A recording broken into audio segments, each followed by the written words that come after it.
अकोल्यात गेल्या 20 वर्षांपासून ठाण मांडून बसलेल्या शाखा अभियंता प्रशांत ढवळे यांच्या जिल्ह्यातील सर्व कामाची चौकशी करावी।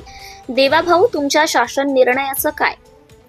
मुख्यमंत्री ग्रामसडक योजना, प्रधानमंत्री ग्रामसडक योजना या कार्यालयामध्ये गेल्या 20 वर्षांपासून ठाण मांडून बसलेले शाखा अभियंता प्रशांत ढवळे यांनी अनेक वर्षांपासून जिल्हाभर बोगस कामे केली असल्याचे अनेक किस्से व ठिकठिकाणी चर्चा आहेत।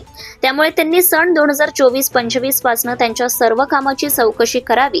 अकोट, तेल्हारा, पातूर, बार्शीटाकळी, मूर्तिजापूर अशा अनेक तालुक्यात रस्त्याची कामे या विभागाअंतर्गत झालेली आहेत, परंतु त्यांचा दर्जा योग्य नसल्यामुळे लोकांनी तशा तक्रारी अमरावतीच्या मुख्य अभियंत्यांकडे केली आहे, अशी माहिती समोर आली आहे। अकोला शहरातील अनेक मान्यवर मंडळींनी या विभागावर रोष व्यक्त केला आहे।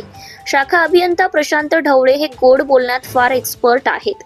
त्यांनी गेल्या अनेक वर्षांपासून मुख्यमंत्री, प्रधानमंत्री ग्रामसडक योजनेच्या कोणत्याही रस्त्याची दुरुस्ती केली नाही। शिवाय रस्त्यावर आलेल्या झाडे आणि फांद्या देखील तोडल्या नाहीत, परंतु रस्ता दुरुस्ती आणि झाडे फांद्या तोडल्या असल्याचे खोटे बिले मात्र काढण्यात आल्याची माहिती मिळाली आहे। अकोला येथे गेल्या 20 वर्षांपासून ठाण मांडून बसण्याचं कारण काय? या शाखा अभियंत्याच्या जिल्हाभरातील बोगस कामाची अद्याप चौकशी का करण्यात आली नाही, असे लोकांचे म्हणणे आहे।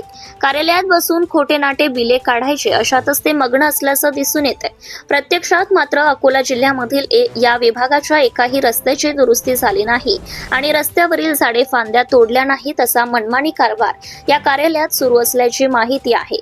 त्यामुळे काही लोकांनी अमरावती येथील अधीक्षक अभियंता, मुख्य अभियंता यांच्याकडे तक्रार केली आहे। प्रतिनिधी प्रदीप गावंडे, अकोला, धुमाकूळ, महाराष्ट्र न्यूज नेटवर्क। आपल्या परिसरातील ताज्या आणि महत्त्वाच्या बातम्या पाहण्यासाठी आजच आपल्या धुमाकूळ महाराष्ट्र न्यूजला YouTube वर सबस्क्राइब करा आणि बेल आयकॉन प्रेस करा।